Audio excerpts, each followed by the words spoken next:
lang kami ng isda. So, mura lang ang kilo dito mga idol. Oh. Ayan o. Oh. 180 ang kilo. Oh. Bali 5 kilo na yan. Yan o. 5 kilo ang dalawa. 180 daw. Oh. Ayos lang mga idol. Oh. Laki o.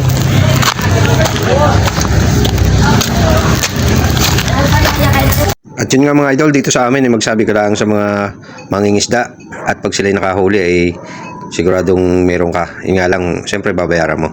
Basta bago sila pumalaot, minsan ano ka na. Kumbaga sa amin ay magpapatig. Dahil nga kagabi pa lang ay nagsabi kami, so itong umaga na to nagkaroon kami ng isda. At yun nga, sariwa-sariwa at bagong huli.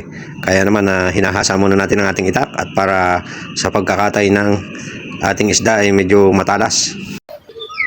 Ayan mga idol, oh. Ang ating kakatayang isda. Laki oh. Bali yung dalawang to natin bang ng 5 kilos, pero malalaki na rin siya. Dalawa na siya, 5 kilos. 180 lang ang kilo dito.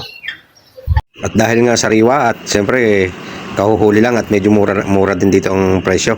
Kaya ayan, sinamantala na natin ang pagkakataon tayo bumili ng 2 piraso. At hinasa na nga natin ang ating panghiwa ng isda at medyo mapurol. Kaya kailangan natin ng matalas para hindi naman masira ating isda. Mga idol, nakakatayin natin to. Dapat ay yung gusto eh. Iihaw namin ng buo, kaya lang baka hindi rin maubos. Masasayang lang. Ayan. At tinumpisahan na nga nating hiwa-hiwain ng ating isda. At alam niyo mga idol sa amin, pag naghihiwa niyan, talagang hinahati yan sa buntot mag-umpisa. Yung nakatayo yung isda. Kaya lang hindi ako masyadong sanay sa ganon. Pero dati marunong ako, ngayon medyo nakalimutan ko na yung technique. Tsaka kailangan may maghahawak ng buntot. Yung mga matatanda sa amin talagang sanay na sanay sa ganon. Halos pati yung tinik hating-hati talaga sa gitna. Bali pabiak. Tapos saka mo siya i-slice ng bihira na nga lang kaming makatikim ng sariwang isda. Kasi nga pag dito ka bumili sa bayan, medyo dumaan na sa cooler at dumaan na sa yelo, nayeluhan na. Dahil nga panahon ng taghuli ng gulyasan o ng tuna sa aming lugar, kaya yan, makakabili ka pagka marami silang nahuli. Bali seasonal lang din ang panghuli ng gulyasan sa amin ngayon dahil ngayon tagamihan. Pero pag tagabagat, wala ka talagang mahuhuli kasi medyo madalang ang pamalakaya at medyo malalaki alon. Dati nung teenager ako, sumasama din ako sa pangingisda. Kasi meron din kaming pangisda ng pangtuna. Nung mawalan na kami ng bangka, so nananamahan na lang din ako sa ibang mga may-ari ng bangka. At yun, tuwing kada isang, kasi pag liwanag ng buwan, tumitigil na kami ng palakaya. So doon namin pinaparte kung magkano ang aming kinikita.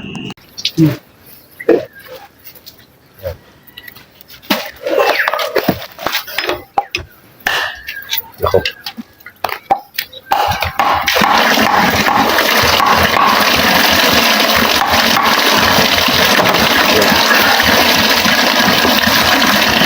Sariwa-sariwa mga idol, oh.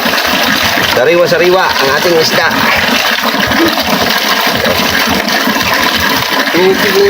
Native. Kumpara mo naman sa syudad, medyo mababa pa ang presyo ng isda dyan sa aming lugar. Pero pag dinala na yun sa bayan, medyo napakamahal na din. Iwan na natin. Natin na lang ang hugasan. Yan. Ito siyempre tatanggalin natin ang hasan. Ang pangingisda ay talagang naging trabaho ko na din noon mga idol. Kasi lumaki nga ako sa isla.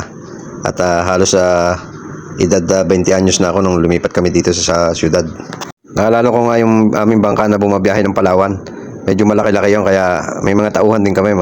Siguro mga 15 katao ang tas ang palakayan namin mag-fishing lang o mga whale doon sa parting Palawan.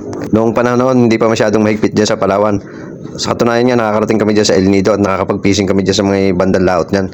Pero sa ngayon, sinisita na ng mga Coast Guard yung mga fisherman na lumalapit sa mga lugar na, lalo na sa mga tourist area. Sisigang natin ang ulo. Ito, masarap to. Paborito ko talagang luto dito sa mga ganito ay ang sinigang. O kaya yung sa amin yung sinaing na merong kalamyas or yung sariwa sampalok.